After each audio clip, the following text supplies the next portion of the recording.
Look who's back on the PGA Tour this week. Ludvig Åberg, off a meniscus tear surgery back in September, is in the field this week at the RSM Classic. But is he somebody you should be picking? It is a big week on tour because it is time to cut down those PGA Tour cards for 2025. Chris Brees, Will Gray, and Ben Everill, the final event of the year, guys, here on the roundtable. Long year, but we had a lot of fun. Seems like only yesterday we were previewing the Sony, Chris. It's been we've gone a long way. We've covered a lot of distance. We've seen a lot of different ways for Scotty Scheffler to win a golf tournament. But here we are, as you said. Ludvig is our guy to watch this week as he defends the title. It's going to be fascinating to see how this bubble pressure plays into account. I know we're going to get into it in a little bit, but the top 125 cutoff is very real, and these guys. I've been thinking about it for a couple of weeks, and now it's very much coming into the focus. When you're teeing up on Thursday, you are thinking about where you are and where a birdie might take you and where a bogey might drop you.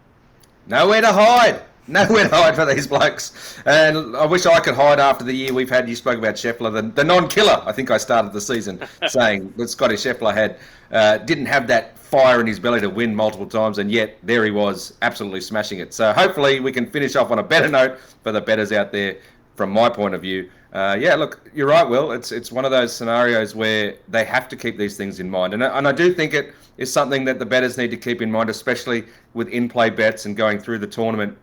Certain players are going to have more reason than others to chase a top 20 or a top 40, etc. They're sitting at T32 and they need a top 20. They're going to go for it, right? Whereas others may not. Others who don't have a chance to make a move, or others that are already secure, may just step off the gas and give them that chance. Let's start with the player everybody is probably looking at when they're thinking about placing bets this week. Guys, we have no idea what to expect with Ludvig, okay? He had the tear. He basically played golf for half a year with it at some extent. And now he had the surgery 2 months ago, Will. Take away the odds, which I think are ridiculous. He's plus 1,000 to win. What is your expectation on Ludvig, even to play decent golf? I'm not even talking about winning. Listen, I think you're overestimating this. First of all, I think you go back to why plus 1,000 is ridiculous. You don't? No, he shot $1 million under par and won this thing going away last year. He could have hopped on one leg and still won it on Sunday. I think that there's going to be rust involved. We haven't seen him in a couple months. This isn't going to be, a huge focus for him in terms of where he's going to go for 2025. I'm sure he's trying to ease into things. Were he not the defending champion, is he playing this week? Probably not, but he's going to be there, and it's clearly a course that suits his eye. I don't think that, he has to put up multiple rounds of 61 like he did last year over the weekend to get this thing done. So, are you trying to tell me that Ludvig Åberg on 70%, 80% of a knee is not one of the best players in the field right now? We don't know if he's at 80% is my problem. We've seen nothing for 2 months. Yeah, I'm going to say this. I think that at 10 to 1, that's a risk that you don't need to take. I think that he's got birdies in him, like Will said. He doesn't probably need as many as he got last year. But my issue is there will be a little bit of rust, and he may make some bogeys, and some soft bogeys at that. And this is a tournament where you can't really afford to make a lot of those. We've only seen one winner in the past forever have a round of 70 and go on to win, and that was, I think, Svensson a couple of years back when he was able to rebound from a really poor first round. In fact, I think at one point it was 500 or something to 1 during that first round and went on to win, but that was an anomaly. I think it's the mistakes that might turn up with that little bit of rust that mean that 10 to 1 is a number that I'm not necessarily comfortable with. Now, if you had me at 18 or 20, then I'm throwing 10 on there, no problem. Of course, just a skill alone. I'm a wait and see on Ludvig just to see exactly where he's at. You got to wait around. This is not Muirfield Village, boys. Round. We're not exactly going through a U.S. Open test here. No disrespect to our friends up at Sea Island. Listen, Chris, you and I were up there last year. This is an easy walk. It's wide open fairways.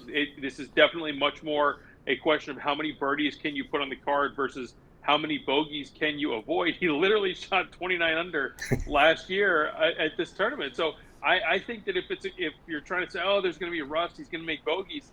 Is he? I don't know. Maybe he might make 2 or 3 here or there, but this is not a course where he's really going to go that far afield. I think it's much more about Is the driver going to be there off the tee? He doesn't have to go 100% off of that. Just keep it in front of you. And then it's a lot of wedges and then making the putts, which we're seeing in these highlights. He's able to do more often than not. So what's the better option then, Will? Is it to take the 10-1 for him to win outright, or is it to take the plus money of him missing the cut? Oh, he's not going to miss the cut. I wouldn't even go that far. I think, yeah, I would not go that far. And remember, the thing with if folks are unfamiliar with the RSM format, we should talk about this is two courses on Thursday, Friday, right? You've got the Plantation course and the Seaside course. So you're going to have one round on each, and then you flip to the weekend for the final 36 on the Seaside, which is where he did go 61-61 over the weekend last year. Yeah. So, yeah, I get what you're saying about it. Is it a short number? Yes. Are there variables? Yes. Are there unknowns with Åberg trying to come back after a couple months with knee injury? Yes. Are you going to be that surprised if he wins this thing by 3 shots on Sunday because he's the clearly best player in the field? Probably not. The only guy in the world top 10 teeing it up, that even 70 or 80% might be enough to keep him in the mix. I just think it's not dead money. All right. You made a great point. You made a great point there, Will, on the two courses. We have to make sure people are aware. And one's a past 72, one's a past 70, right? If I'm not mistaken. Yeah. So make sure that if you're looking at guys in live betting, you know, they may be playing the easier or the harder of the two courses. There's still a chance for them to fire back, as you said, on the Seaside on the weekend and go low on that shorter course. So be aware when you're making those choices that, you know, each course can play differently. In first round leaders and that sort of thing, you'll have a market for each course, so that won't be as effective. But you will have an idea of, okay, why is this guy only shot 3 under? He might not be out of it just yet if he's coming back to Seaside the next 2 days to make a run. And that course knowledge might be very important this week, you guys, because Sea Island is known for having a lot of players who, one, train there, 2 are from there, but the fact of knowing the course. There is a plethora of players this week, Will, who train at Sea Island. They know it like the back of their hand. This list of 5 guys is just the top 5 guys in the field who know the course very well, the local players. Do they really have a huge advantage, a big enough advantage that people should look at them more than other players? It's the Mafia, right? The Sea Island Mafia. We've been talking about this as a storyline for this event pretty much since it started 15 years ago. That you do have a bunch of guys when, you know, back in the day it was Davis Love III and Zach Johnson, and now this group has blossomed out. It feels like every single Georgia Bulldog within a stick's throw ends up spending some time down at Sea Island. But these guys are, I do think they have maybe not necessarily home field advantage, but there is something to be said for being able to play this course in this event and see it in different lights. I think that the thing that obviously, as the name would imply, the Seaside course, where you're going to play 3 out of your 4 rounds, the biggest factor is going to be the wind. If the wind blows, it's going to take on a very different look and feel versus last year when it was relatively calm and those guys all went lights out. So I think that it's somewhat neutralized because there are so many of these guys. It's not like you have one player that's seen this place 100 times. I would think back to the BMW at Cherry Hills when no one knew that course and we're kind of grasping at straws and talking about Wyndham Clark. You played here, 10 or 15 years ago. Is that going to influence things? But this is a place where it is a little bit of an edge, but it's a little edge for a lot of guys to where it's going to be a factor in my handicap, but it's not going to be a binary thing of like, I need to have someone that has played here before versus a newbie. I like the idea of like grouping a few of these guys together in, top 10 parlay or top 20 parlay. I'll make the cut parlays if you want to go, across with more names, because just that little factor of, as Will said, knowing the course and wanting to be there. But, they got friends and family. They got people around. They want to be there for all 4 days. They want to be part of this and enjoy the experience. And they've been not only practicing in all those wins that Will said, but playing against each other in like real money games. Like, it gets quite heated, apparently, there at Sea Island when they go against each other in the off weeks. They really sort of go hammer and tong there. So with that in the mix, I think that keeps them in the tournament for longer. They want to be there. So when you're looking at parlays, etc., you could add a few of those guys and feel pretty comfortable. Just how long and deep is this list of local players? We got our first winner pick this week. H2. Yeah, so JT Poston is from North Carolina, but he does have ties to this area. And I'm picking him less for the Sea Island ties and more just because I'm resigned to the fact that anytime my anticipated winning score is going to be lower than 20 under par, JT Poston is going to be an automatic. Like I look back at missing him at Shriners, and that felt like such a whip for me because it is the exact type of tournament, type of course where he tends to thrive. You look at his 3 wins on the PGA Tour: Wyndham, John Deere, Shriners. Shootout, shootout, shootout. The Wyndham, that first win, he went 72 holes without a bogey. This is the exact type of tournament where he thrives and where he plays well. He'll go out and put out a bunch of birdies. There's not really a threat for putting up a 74 or 75. He can be aggressive on approach and with his putts. And listen, for a Sea Island guy, he does not have a great track record here. He missed the cut the first 4 or 5 times he teed it up here. He did eventually crack a couple of top 25s, but hasn't really been in the mix. So that's probably part of why these odds are at plus 3,300 and why he's not in that group with Davis Thompson or Ben Griffin closer to plus 2,000. But anytime that I'm looking at the forecast and I'm thinking the winning score is going to get to 22, 24, maybe 25 under par, if I see Poston in the field, I think he's got to be on the short list. He loves to deliver, the postman. Yeah, look, you're right. Well, he loves going low, so that's got to be done. So you can hold that candle to him. He's going to try and go low and keep firing at pins regardless. So that's what the type of guy you need. You need someone that's going to keep firing. And you know, we talk about the bubble later and how that can affect certain psyche or whatever. This is a guy who doesn't need to worry about any of that, and that brings its own freedom. Mm-hmm. So I like guys that have a little bit of freedom too this week that aren't looking at that scoreboard other than, I want to win this thing. Same can be said for your winner, Benny, and he's on everybody's list, Mackenzie Hughes.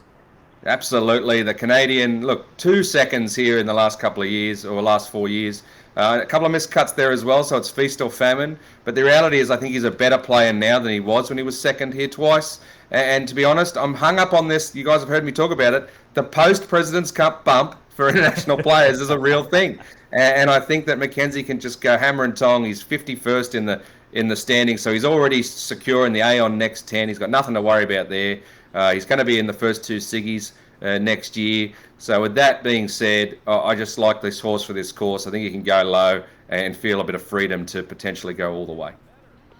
You mentioned the second place finishes. You forgot the win. The guy's actually won this tournament. Yeah, that's true. He's won here before. Both of his wins, including the Sanderson, are in the fall.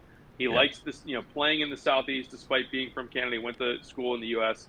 At Kent State. So there's something about this type of year, this type of course, these types of grasses that I think really fit his profile. And you mentioned he's played well in the post-President's Cup part of the season after Royal Montreal, a couple of top 10s. He did fade over the weekend in Bermuda, but I'm with you. Listen, he's on my short list. I know Chris has him on a short list. So condolences to Mackenzie Hughes because we're all coming for you, which is never a good sign. But there's a lot of reason to like him this week from a strokes gain perspective, course history perspective, and recent form. I believe he's the all-time money winner at this event. So there's something to be said there too. Like he clearly is going to be there or thereabouts. I think those are decent odds for a guy that's won, as you said, and been twice second. It's there for the taking if you want it. Ben's problem is that he needs him to win. Will and I both have him for a top 10, and it's plus 300. I mean, that's pretty good. If we're talking about maybe the best player ever here, Mackenzie Hughes, top 10, that's really good at plus 300. For my winner, it would only be a rite of passage if somebody continued the throne of picking Ben Griffin. I know we've done it 3 straight weeks here. I lost your face there, Ben, for some reason. I was trying to get it back. But we've been picking him every single week, and there's a reason for it, guys, because this is a player who every week we assume he's going to do very well in the fall, but he really hasn't done that poorly. He finished 8th last week at Bermuda. That's one great check.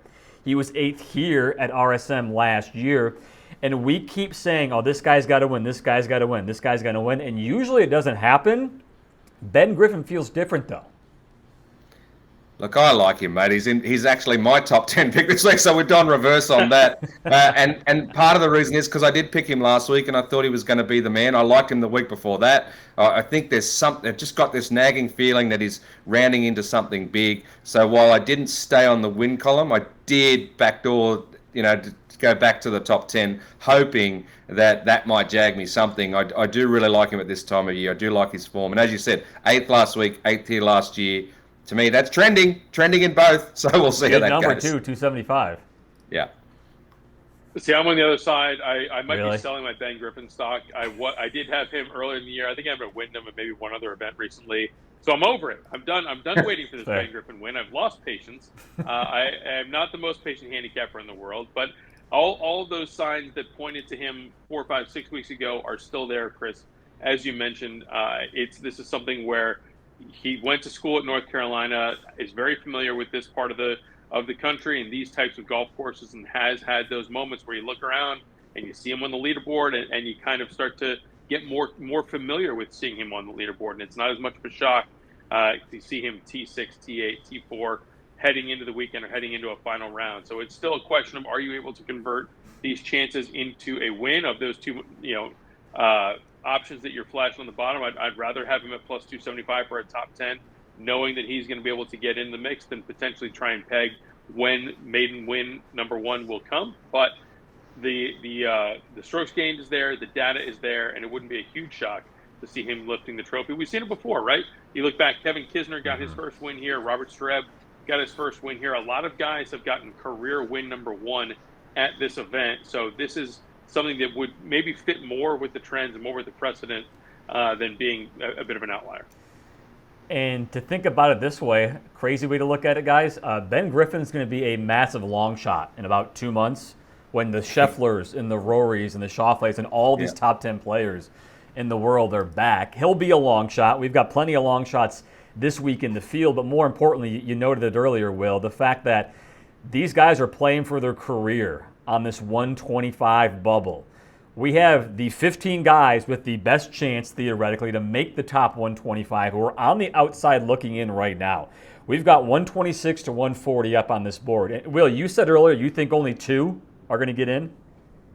Yeah, I mean, I would say 2, potentially 3 if you go by historical trends. I mean, when you're in that 126 to 129 group, you're really thinking about making the cut, getting inside the top 50. It's a slippery slope from there. I think I haven't seen the exact scenarios yet, but I would expect someone like Gary Woodland or Kevin Streelman down in that 140 range. You probably need like a top 10, maybe even a top 5 to be able to jump all of these guys. And even still, then it's a question of how does Wesley Bryan play at number 125? How do the guys, Joel Damon is in the mix just on the other side of the bubble. So how do those guys play this week? Usually there's going to be some churn from, 123 or 124 might miss the cut and open it up for someone like a Henrik Norlander or a Daniel Berger. But I'm surprised. I know I talked with our colleague Kevin Price a couple weeks ago. Years ago, the conditional group, if you're in 126 to 150 heading into the next season, you're like, all right, I'm still going to get 15, 16, 17 starts. I'm going to have enough chances to make my card and be able to regain fully exempt status, because that's where we are, right? Top 125 after this week are fully exempt. 126 to 150 will have conditional status. But I look at someone like Harry Higgs last year was in that 126 to 150 bucket coming off of the RSM Classic. He went and played a full Korn Ferry Tour schedule in 2024, as opposed to trying to figure out the 5, 6, 7 events he was going to be able to get into. It worked out well for him. He won a couple times on the KFT. He's coming back to the PGA Tour in 2025. But I do think that this speaks to just how, some of the eligibility has shifted a little bit. Some of the priority rankings have changed to where if you end up where Hayden Springer is right now at 128 going into next year, no, you're not on the outside looking in. Yes, you still have some conditional status, but oh man, there really is a carrot on the stick to get inside that 125 number this week. And get used to it, because they just ratified for the year after 100, not 125. Yeah, these guys 100. So you got to be better than this, basically. Otherwise, you are a KFT player. Look, these guys have that to fall back on, like Will said, conditional status, but more likely than not, focus on KFT next year unless they go through Q School and do better again. But even the Q School guys barely got a start this season, so it's all or nothing for that 125, and then you've got to decide from this list, who do you think has got, I guess the stones to go for it and do well under that pressure. And Will's right, from Higo down to Woodland and Streelman, etc. Those guys are looking at, win or bust, essentially. Top 5, they have to be right in the mix. They can't be looking at, I need to be 8th, I need to be, they just need to go for it, hammer and tong. Whereas Norlander, Berger, Springer, these guys are in that weird spot where they're trying to make their cut, so then they can figure out what the scenario is from that point in, and sometimes that can be hard. If you have that defensive mindset instead of go get it, it can be difficult. In saying that, Norlander's my man, Chris. I think he's the man that's the long shot this week, where you get 100 but you get like massive plus money across all the place markets, be it top 10, top 20, even plus money for a top 40, which I think is a hammer scenario, because he is one of the best approach players on tour. He's one of the best in bogey avoidance. I'm not thinking he's going to win this tournament, and I'll tell you why. Because his one weakness is on the greens in terms of making enough putts to potentially win this thing. But he's going to have so many chances to make putts that he'll make enough birdies to be in the mix to get that 125 spot, and that's going to keep him motivated through this whole weekend. So that being said, as I said, like, he's a brilliant approach play, brilliant iron guy, and he needs it. And when you need it, it can work two ways. I'm going to say this guy's going to embrace it. He's going to make a move, and you get good plus money on the bubble for all these place markets for a guy who's right there, just one spot outside. So for me, that's exciting times for Henry. Yeah, Norlander, a former playoff runner-up at this event, and I agree with what you said, Ben, about this is going to go one of two ways for these guys in that, let's say, 122 to 140 range. You're either going to be able to embrace it and you're going to be able to make the most of it, or it's totally going to derail you. And we've seen this before from guys where you get 5 or 6 holes in and then you start spinning your wheels trying to chase birdies and try and play catch up. And that's a quick way to the exits this week on a 2 courses and then an event where you really do need to get to probably 5 or 6 under par to be able to see the weekend. But some of these guys are going to be able to handle the stress a little better than others. I do, when I'm looking at that field, or that list, the graphic that Chris had up, I'm trying to identify guys that have wins before. So Daniel Berger sticks out to me, Kevin Tway sticks out to me, Woodland, Streelman, even Gary Kigo, who won at the Palmetto at Congaree, not too far from RSM. When you get into the weeds on eligibility and status, those guys as past champions are still going to have a bit of a safety net, whereas some of these other guys, they might not have that. And it is really more make or break this week. I would think of someone like Hayden Springer, who earned his card last year at Q School, and the difference for him between what a good week will portend for next year versus if he's sitting there at 128 or 130 next year, it could be, career changing. They have the stress. Willie, your long shot doesn't have the stress. Is it that big of a deal for someone like Mark Hubbard not having the stress? First of all, I don't know that I've ever seen Mark Hubbard stressed. I'm not sure that he gets stressed. So even if he was at 126, you might not see it.